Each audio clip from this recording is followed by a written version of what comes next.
আমার সেই নুরকুটি পাক দরবার শরীফের বাজানের মনোনীত খেলাফতপ্রাপ্ত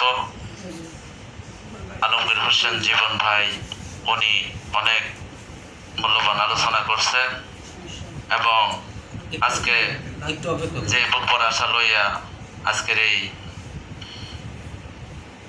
মজলিসে নূর বিশ্বাস পাক দরবার শরীফে আমরা মুষ্টিময় কয়েকজন বসলাম ঈদে মিলাদুন্নবী সাল্লাল্লাহু আলাইহি ওয়াসাল্লামকে পালন করার জন্য। ঈদ মানে আনন্দ, ঈদ মানে খুশি, এবং মিলাদ শব্দের অর্থ হলো রাসূলের বৃত্তান্ত গাওয়া।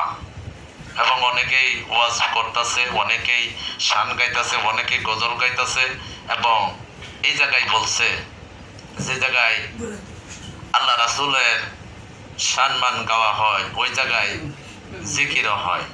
জিকির কার জিকির করি? স্বয়ং আল্লাহর জিকির করি। এনকে কারোর নাম দাগাইয়া কোনো জিকির হয় না, শুধু আমার আল্লাহ পাক রব্বুল আলামিনের নামেই আমরা জপনা করি। আর যিনি তার বাহক, যিনি যার আত্মা, যার জন্য কুল কায়নাত সৃষ্টি করলো, আল্লাহ নিজেই তাকে কি বললো? হাবিবুল্লাহ রাসূলুল্লাহ সাল্লাল্লাহু আলাইহি ওয়াসাল্লাম বন্ধু বলে স্বীকার করে নিল। এই আগমনে এই 12ই রবিউল আউয়াল 570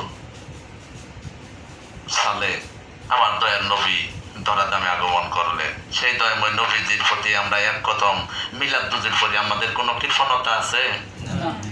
সবাই চাকরিজীবী মানুষ। আমি অল্প সময়ের মধ্যে আমি শেষ করে দেবো, আলোচনা হয়েছে। তবে সকলের জন্য দোয়া করবেন। কিছুদিন যাবৎ আমাদের মাঝ থেকে আমার শ্রদ্ধাভাজন আলমগীর হোসেন জীবন ভাইয়ের অনেক ভালোবাসত নাহিদ নামের একটা ছেলে, উনি দুনিয়া ত্যাগ করছেন। এবং কি আমাদের এই তরিকতের আকলিমা উনিও চলে গেছে। এবং কি আমাদের জাকের ভাইয়ের মধ্যে, জাকের বোনের মধ্যে অনেকেই অসুস্থ আছে। হ্যাঁ, অনেকে আবার আসে কিসে লেগে মা নাই, বাবা নাই, কান্দে। অনেকের মা বাবা আছে অসুস্থ, অনেকের মা বাবা আছে সুস্থ। সকলে যাদের মা বাবা সুস্থ আছে তাদের মা বাবার খেদমত সেবা করবেন। যাদের মা বাবা চলে গেছে তাদের জন্য আপনারা আশীর্বাদ করবেন। আল্লাহ পাক রব্বুল আলামিন বলছে, মৃত ব্যক্তির হক হলো জিন্দার প্রতি, জিন্দার হক হলো মৃত ব্যক্তির প্রতি। এটাও বিশ্বাস করবেন। আজকে যে মজলিস, এই মজলিস কিন্তু বিশ্বের মানুষে যদি নাও দেখে, কিন্তু একজন ব্যক্তি দেখতেছে, কে? আল্লাহ। ওই জায়গায় কি হচ্ছে? আল্লাহ আলোচনা হচ্ছে, রাসূলের আলোচনা হচ্ছে, ওলি আল্লাহদের আলোচনা হচ্ছে, ওই জায়গায় মিলাদ হচ্ছে, ওই জায়গায় কিয়াম হচ্ছে, ওই জায়গায় মোনাজাত হচ্ছে। কিন্তু এই এই এই যে আজকের মজলিস যখন আল্লাহর দরবারে যখন একদিন এরকম করে সাইনবোর্ডের মতো যখন আরশ মহল্লাতে থাকবে, ওই লোকগুলারই সাইড করবে, তোমরা ওই কাতারে থাকো, তোমরা ওই কাতারে যাইয়া তোমরা ওই কাতারে দিয়া তোমরা চলে যাও, কই শান্তির জায়গায় চলে যাও।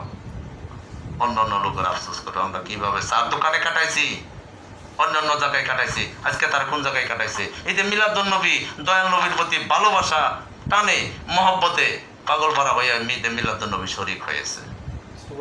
তোমরা রাসূলের সঙ্গী হয়ে যাও। তাহলে আমরা একদম মিলাদ পড়তে পারি বাজার, সকলে মহব্বত দিয়ে পড়বেন। কারণ আল্লাহ বলছে, আমার প্রত্যেক বন্ধুর প্রতি তোমরা কি করো? মহব্বত করো, ভালোবাসো, আমি আল্লাহ তোমাদের ভালোবাসি। সূরা আনকাবুতের। যাবো আমরা এখন মিলাদে চলে যাবো।